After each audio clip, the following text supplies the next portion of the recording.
Bienvenidas y bienvenidos a Media 20.1, el programa de análisis sobre los medios de comunicación, las telecomunicaciones, internet. Pues aquí todo cabe.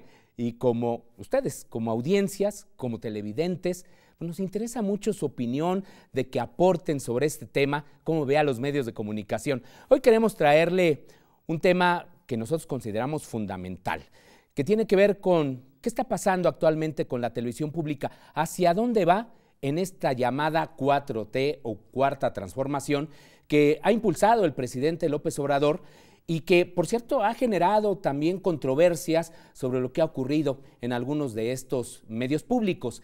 Para ello hemos invitado al exdirector de esta televisión universitaria, al cineasta Armando Casas, y pues bueno, él actualmente es director de Canal 22, que está en la Secretaría de Cultura. Participe, propónganos temas en Media 20.1 y antes de esta entrevista queremos invitarle a ver una cápsula que nos ponga en contexto de la televisión pública. Fue alrededor de la década de los 50 cuando llegó la televisión comercial a nuestro país, marcando una nueva era para los medios de comunicación. La información y entretenimiento llegaban de una forma diferente e innovadora a nuestros hogares. La sociedad mexicana necesitaba un medio para acceder a ellos de forma fácil, económica, portable y accesible. En el año de 1946, durante la gestión presidencial de Miguel Alemán, se inauguró la primera estación experimental de televisión en Latinoamérica, XC1GC, que transmitió hasta 1948. Años después se sumaron otras señales en el entonces Distrito Federal, Canal 4 de Rómulo O'Farrill, Canal 2 de Emilio Azcárraga y Canal 5 de Guillermo González Camarena. Al mismo tiempo, la televisión pública fue tomando gran relevancia en el ámbito cultural, consolidándose hasta nuestros días como parte del patrimonio audiovisual de nuestro país. Pero, ¿qué es la televisión pública? El término se refiere a esos sistemas y canales que tienen un compromiso social, cultural y educativo, más allá del interés político o estético, prestan un servicio común, igualitario, que es accesible a todo tipo de público sin importar la condición social o económica. Estas instancias dependen directamente del Estado. Las señales públicas cuentan con recursos limitados, ya que no tienen permitido vender publicidad. Sin embargo, pueden vender sus producciones y servicios. En 1959 nació la señal pública con el Canal 11, operado por el Instituto Politécnico Nacional, que ha sido el de mayor éxito con el 9% de audiencia desde entonces. Esto según datos del Instituto Federal de Telecomunicaciones. Actualmente son más de 30 emisoras públicas que están extendidas a lo largo de la República Mexicana. Cada una cuenta con diferentes contenidos, principalmente culturales, educativos e informativos, es decir, programas de noticias, análisis y debate, así como entrevistas y contenidos deportivos, ampliando con ello su programación y público televidente. Canales 11 y 22 fueron de los primeros en posicionarse en el gusto del público y continúan transmitiendo contenido vanguardista y de alta calidad, junto con el Canal 14, TV UNAM, Televisión Educativa y el Canal del Congreso, forman parte del sistema público de radiodifusión del Estado mexicano, con presencia a nivel nacional y acceso a señal digital de manera abierta y gratuita. Aunque la televisión sea líder en medios audiovisuales con alrededor del 90% de preferencia por parte de la población, los contenidos más vistos no son canales públicos o privados, sino plataformas streaming de video, superando a todos los contenidos en Internet. A pesar del reconocimiento, valor y alcance de algunas señales de televisión, uno de los principales retos de los medios públicos es lograr que cada una de estas emisoras cuente con una señal digital que le permita compartir sus contenidos con un público cada vez más amplio.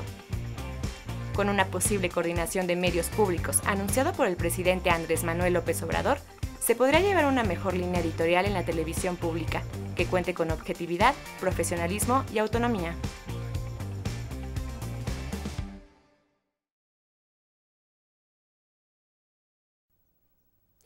Bien, pues esto es lo que está pasando con la televisión pública. Armando Casas, pues qué bienvenido. gusto estar aquí. Bueno, pues como tú dices, un espacio entrañable de UNAM, ¿no? Oye, no, yo muy agradecido, la verdad, contigo, Armando, porque pues tú nos abriste las puertas en TV UNAM justo para abordar estos temas, que no son temas fáciles. No, sí, reconozco lo que dices porque, a ver, parece ahora lejano, pero hasta hace muy poco tiempo, la verdad es que los medios públicos no eran espacios tan abiertos como ahora creo que lo están siendo en general y como TV UNAM ha mostrado que lo es.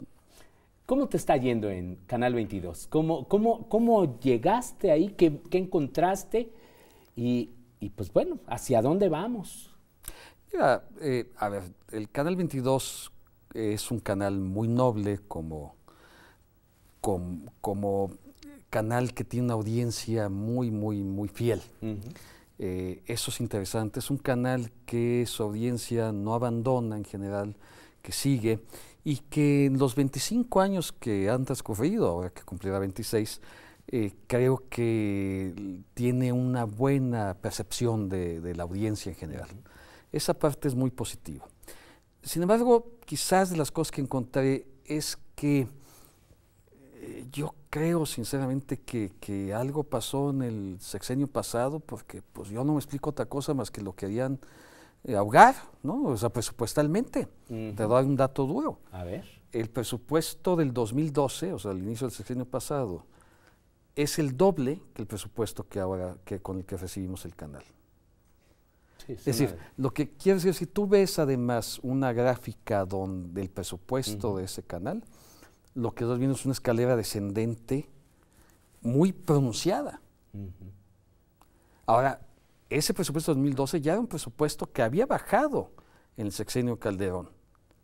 El último director que tuvo el presupuesto más alto de la historia del canal fue Jorge Volpi hace más de 10 años. Wow. Aunque de hecho fue una práctica en todo el sexenio es cierto, de Peña Nieto. Casi todos los medios públicos lo desconozco. Lo redujeron. Los medios públicos y al interior de la Secretaría de Cultura también. Hay entidades en la Secretaría de Cultura que también han tenido ese problema. Ha sido muy variable porque tampoco uno entiende los criterios que se dieron. No fue igual, ni en todos los medios, ni en todas las entidades de la Secretaría de Cultura. No queda claro qué es lo que decían. Sí queda claro dos cosas. El ámbito de cultura no les importaba realmente o era un espacio el que afectaban sin mayor problema y más aún los medios públicos verdaderamente tenemos muestras de que no les interesaban y todo. A la anterior administración, sí, de hecho parte importante, por ejemplo, de los recursos, publicidad gubernamental, beneficiaba muchísimo a los medios comerciales. Eso es escandaloso, sí. Escandaloso. Del presupuesto que tuvieron, se gastaron casi 60,000 millones de pesos el sexenio pasado. Sí, casi 10,000 por año. 10,000 por año. De ese presupuesto es mucho mayor de lo que tenían autorizado, o sea, lo abrieron. Todo para buscarse una buena imagen. De ese presupuesto, el 50% lo destinaron a 10 medios empresas comerciales. Sí. Y Estudio Churubusco, pero Estudio Churubusco era solo un paso del dinero, porque ese iba destinado a empresas específicas y pasaba por Churubusco para no licitar. O sea, a ver, siempre me quedé con la duda. Estudios Churubusco, que es una institución del gobierno donde se producen, ¿qué? Pues en realidad programas, es un estudio que ofrece servicios, servicios de producción cinematográfica, hay foros de cine que pueden usarse como televisión también, se puede postproducir y tal. No, en realidad los estudios no lo hacían, no se hacía ahí. O sea, ¿el dinero finalmente iba a los medios comerciales? Sí, iba a empresas privadas. Destinadas desde el más alto nivel, es decir, estas empresas deben recibir este dinero. Pásese por Estudio Churubusco para que no licitemos. ¡Wow! Estudio Churubusco se quedaba con un 10%. Esto es algo impresionante, Armando. Sí, bueno, pues es terrible y además esas campañas costaban millones de pesos. Sí, claro. Cuando, te lo digo como cineasta y como productor, cuando costaban en la realidad producirlas no más del 20%. Entonces de repente una campaña se cobraban 7, 8 millones de pesos, costaba realmente 1,5 millones. De hecho pagaban el 1,5 millones a los cineastas, a la gente que trabajaba, ellos ni enterados, ellos ganaban lo que tenían que ganar, ni siquiera una gran cantidad, una cantidad justa. Y los otros millones... ¿Y no hubo denuncias de eso, Armando? Pues, ¿por qué iba a haber denuncias? Lo hacía desde la presidencia. Bueno, pero a lo mejor quizá ya... ¿Quién iba a denunciar eso? Pero ya el nuevo gobierno que llega... No, bueno, yo entiendo inclusive, a ver, entiendo que, por ejemplo, mal que bien, a los estudios se quedan ahí un porcentaje y ellos no estaban haciendo nada ilícito, estaban recibiendo la campaña, les daban instrucciones. Pues es decir, legalmente era impecable. Aunque no necesariamente. No necesariamente, pero se corrían las formas, por supuesto. Claro. O sea, claro, a ver, no habían legalmente, como tú dices, podía cumplir la normatividad de, bueno, Churubusco puede ser asignación directa y tal. No había ningún desconcierto por el costo de la campaña, porque pues era lo que se pagaba aparentemente siempre. Y tal, pero es como si legalmente, claro, le pagaban a empresas importantes que todos conocemos cantidades millonarias para, pues, de los fondos públicos para hacer publicidad gubernamental. Sí. Bueno, eso ya me parece un tema que se ha muy discutido, relevante, artículo claro. 19 lo ha discutido, lo ha mostrado muy bien y tal. Esto es público, no estoy diciendo nada desconocido. Así es. Está publicado, documentado. ¿Qué es escandaloso desde el ámbito de los medios públicos y concretamente el 22? Bueno, yo encontré un canal donde ninguna entidad pública se quería anunciar. Y eso que supuestamente los lineamientos de cada año del gasto de comunicación social decían que se debía privilegiar a los medios públicos. Hay que explicar que el Canal 22 es un caso peculiar en los medios públicos. Es un medio público, pero es una empresa paraestatal, es una SADCB. Es decir, tiene una concesión comercial, tiene atribuciones para comercializar su espacio, algo que no tienen los demás medios públicos, incluyendo TV UNAM, que no las tiene. Los medios públicos tienen oportunidad de tener patrocinios o de hacer campañas, pero no de comercializar el espacio. El Canal 22 sí. Bueno, con esa atribución uno pensaría que el gobierno mexicano, el anterior gobierno, tendría que apoyar mínimamente a su propio canal de televisión público cultural, que es un canal muy digno y muy celebrado, pues dejando que por lo menos algún anuncio, algunos anunciaran, no todos, 2, 3, 4, claro. No más si quieres, ni uno. Uy. Penosamente lo digo así, penosamente, el único que sostenía ahí anuncios era Pronósticos Deportivos. Y era por una relación ya directa. Bueno, y en algún momento, pues con el señor Slim, se transmitieron, por ejemplo, los Juegos Olímpicos. Ese fue un momento interesante, cuando Carlos Slim le dio al Canal 22. Pero era algo que le beneficiaba también. Sí, eso fue un punto de beneficio. Y eso fue un momento interesante, porque entonces el 22 comercializó los Juegos Olímpicos. Y pero le tocaba muy poco, ¿no? Le tocaba poco, efectivamente. Sí. Pero fue el mejor momento que tuvo de ingresos extraordinarios, porque el Canal 22 sí tiene esa posibilidad de obtener recursos autogenerados, como se llama. Tenemos que hacer una pausa, Armando Casas. Pero, pues bueno, lo que estás diciendo es realmente muy, muy importante. Ahora vamos a ver, pues, qué es lo que sigue, ¿no? Porque hay que reparar el camino de los medios públicos en México. No se vaya.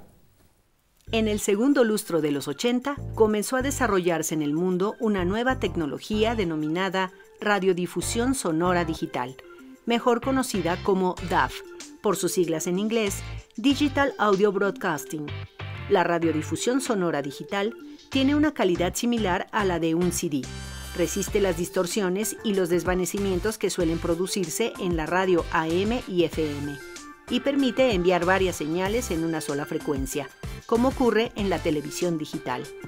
En concreto, la tecnología DAB comenzó a desarrollarse en el año de 1987 por el consorcio europeo Eureka 147, integrado por 18 empresas de Alemania, Francia, Inglaterra y Holanda.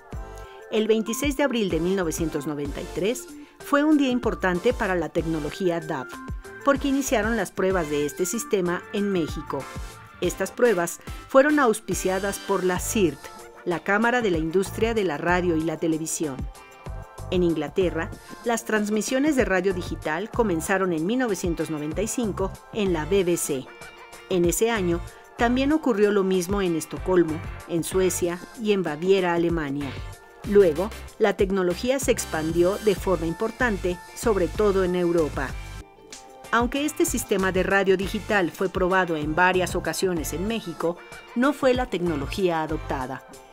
Por su cercanía con Estados Unidos y por razones de mercado, nuestro país optó en junio de 2011 por el estándar estadounidense InVan Channel, mejor conocido como EVOC, cuya diferencia más importante con respecto a la tecnología europea DAB es que opera en las mismas bandas de AM y FM y no en otras bandas de frecuencias como sí lo hace la DAB. Desafortunadamente, la radio digital terrestre tiene poca penetración en México. Los receptores para recibir las transmisiones digitales son aún muy costosos.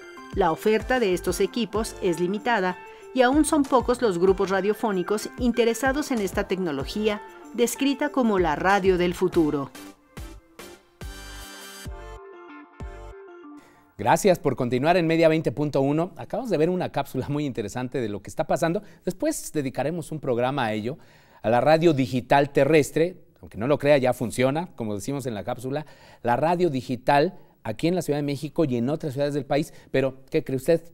Pues sí, efectivamente no hay receptores. Es una tecnología muy buena, pero no tenemos desarrollado, podríamos decir que el mercado, las audiencias, en fin. Pero ahora estamos hablando de televisión pública, como le comentaba, y lo estamos haciendo con el cineasta Armando Casas, actualmente director de Canal 22. Y nos quedamos, Armando, justo en este panorama. El panorama, tú me decías que cómo me lo encontré. Sí, pues me encuentro que algo que explica pues buena parte de la historia de los medios públicos en México. A diferencia de los medios públicos europeos, por ejemplo, que además la televisión, el inicio de la televisión en estos países nació como medio público y son muy potentes, vamos.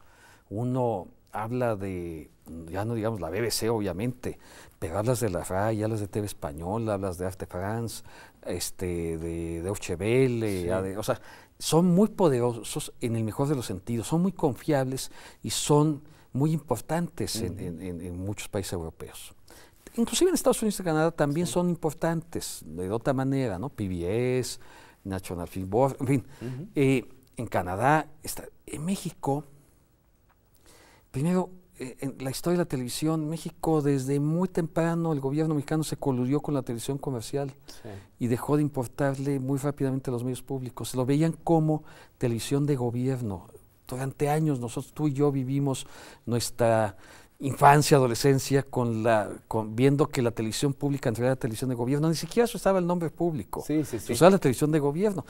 Ya claro, en la época de este periodismo acendrado, todopoderoso y tal. Sí, donde, por ejemplo, la oposición, los partidos de oposición no ni salían en efectivamente, la televisión. Ni salían. Bueno, hubo un parteaguas muy adverso a los medios públicos en México cuando se vendió Imevisión. Sí, en el 93. Exactamente, sí. Que es cuando nació el Canal 22. Porque como parte se iba a vender el Canal 22, como parte de eso, no había nacido, pero estaba la señal ya autorizada. Y afortunadamente un grupo de intelectuales, artistas, creadores, pidieron que el Canal 22 quedara. Afortunadamente se concedió esa petición y nació el Canal 22 ahí como pudo. Eso sí, algo muy importante para México, somos de los pocos países que tenemos televisión cultural, o sea, un canal de televisión cultural. No todos los países lo tienen. Hay televisoras culturales muy importantes, pero no todos los países la tienen. Entonces, ese parteaguas fue muy adverso, porque frenó la posibilidad de que la televisión pública creciera, era el momento. Y entonces le dio todavía más fuerza a la televisión comercial, todavía mayor, ¿no? Nació el famoso duopolio, ¿no? Ya en fin. Televisa, TV Azteca. Sí, exactamente. En ese panorama, los medios públicos, todo este tiempo, los medios públicos han visto, y hablo tanto los nacionales como los locales, ¿no? Se han visto como medios gubernamentales. Adolecían muchos de un mismo problema. Se veían como medios al servicio oficialista del gobernador en turno, del presidente municipal, bueno, hasta de los rectores, ¿no? En algunas universidades. En algunas universidades así es.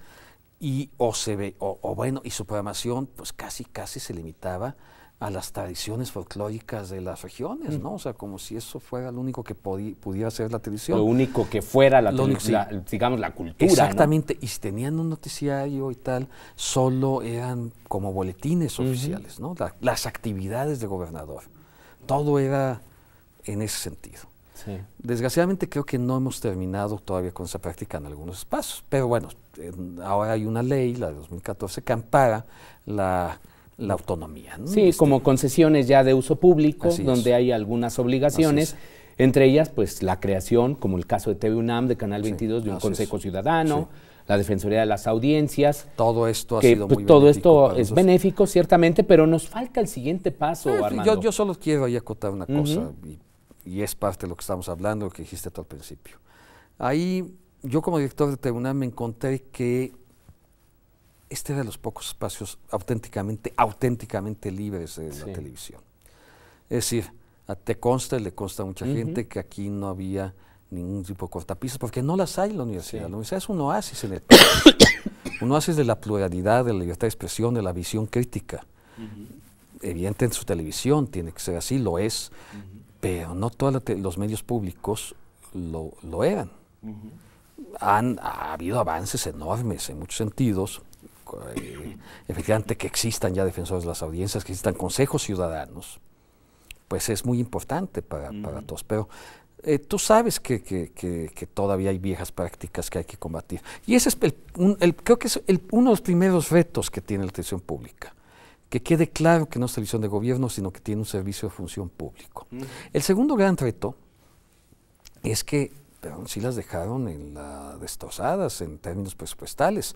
Entonces, creo que vivimos un momento de coyuntura muy importante. El planteamiento de este gobierno, pues es muy claro.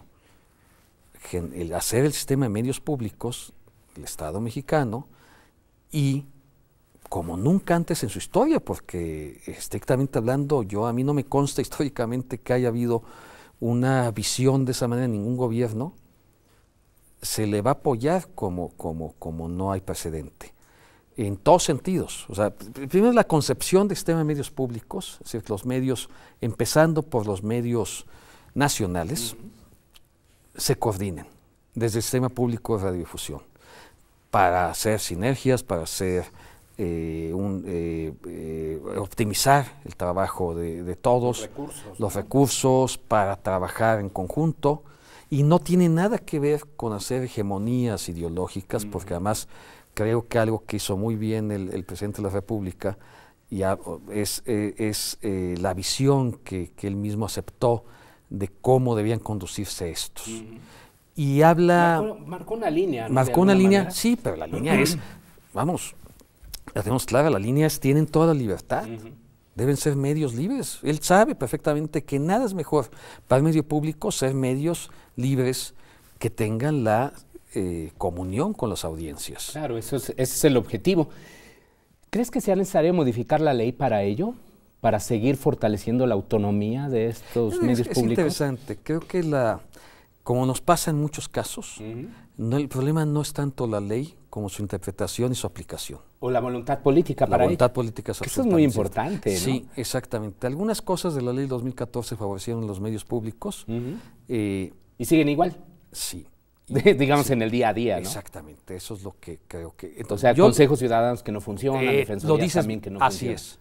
Exactamente, hay consejos ciudadanos que son difíciles, hay concesiones que son muy, que esperan mucho tiempo, se ponen muchos pretextos, complicadas. No, yo creo que ahí hay un problema con cómo se interpretan ciertas cosas, más que la ley en sí misma. O sea, eso es lo importante, que haya voluntad. Ahora, sucedió durante estos últimos días, Armando, una denuncia justo de alguien que había sido también nombrado, Fernando Coca, como director de Canal 14 del Sistema Público de Revisión del Estado Mexicano, donde hace una serie de denuncias en relación con el Sistema Público de Revisión del Estado Mexicano. ¿Cuál es tu posición?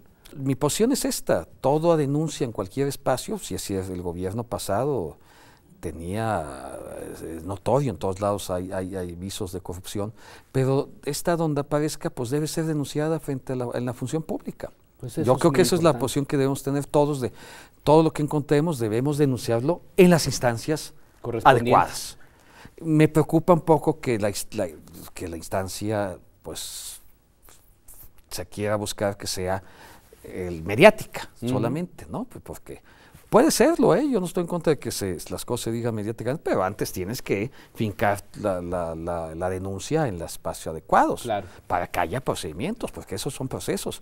Porque además, bueno, a veces un papel se interpreta de una manera y en realidad es otra cosa, y la verdad es que los únicos que pueden dejar una claridad de lo que está sucediendo son las instancias que auditan y que controlan estos. Armando, nos quedan unos segunditos, muy poquitos. ¿Alguna sorpresa, alguna primicia de lo que viene en Canal 22? Bueno, vamos a empezar muy pronto una nueva programación. Vamos a tener la mayoría de los programas emblemáticos que la gente sigue en Canal 22 con algunas novedades en ellos. Vamos a tener, sí, programas nuevos. Una de las cosas que me parece que van a ser interesantes, que el Canal 22 no hacía, que TV UNAM creo que hace muy bien, pues, es una barra de debates. Vamos a hablar mucho por supuesto, debatir la cultura. Vivimos tiempos muy movidos, sí, claro, en términos de noticias, en términos de noticias culturales, y creo que estas deben ser discutidas en espacios. Sí. ¿Y algo cómico, por ejemplo? Sí, bueno, algo pues divertido. eso, sin lugar a dudas, yo creo que el humor inteligente es una de las cosas más atractivas que podemos tener. Tenemos un par, vamos a hacer en coproducción con TV UNAM, ya, el Chamuco. El Chamuco TV, ahora es un programa coproducido entre las dos televisoras, que ya lo veníamos haciendo en TV UNAM, y vamos a tener un programa de humor y musical que creo que va a llamar la atención desde su título. Ah, sí, a ver. Bueno, pues, llamará Me Canso Ganso. Me Canso Ganso. Uy, pues bueno, pues ahí está, ya se nos terminó el tiempo, sí, Armando, pero ahí está también la invitación a ver esta próxima programación de Canal 22, ya que, como le hemos insistido, participe, comente, critique. Los medios públicos pues son de nuestras audiencias. Eso es así. No, nosotros nada más estamos aquí como para contribuir a eso. De eso se trata. Pues muchísimas gracias, Armando Casas, por estar aquí con nosotros en Media 20.1. Ahora sí que creador de este programa. Gracias, Armando, nuevamente. Y gracias a usted. Hasta la próxima semana.